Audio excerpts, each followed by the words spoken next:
Torej ne moramo reči namreč, da je bilo to samo reforma. Reforma pomeni spet postaviti pravo obliko, spet vzpostaviti obliko, ki se je malo izgubila. Seveda ni se izgubila nobena oblika, ampak neki manjši popravki so gotovo bili potrebni, ali pa bi bilo dobro, da se neke manjše stvari naredijo, ne bi bilo napačno, ampak oni so seveda šli precej dlje. Nekaj let že so uporabljali v cerkvi prehodni misal, par stvari so mu odščipnili. V osnovi je še vedno bil isti obred, ampak so že bile v bistvu neke napačne stvari odstranjene. Tukaj pa pri novem mašnem obredu, novo sordo mise, je šlo za popolno preoblikovanje, torej je bila prav druga oblika zdaj tukaj.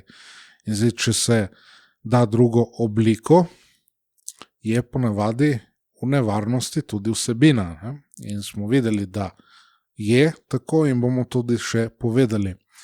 Tako da lahko rečemo, da je prišlo do prave revolucije, ne pa do reforme.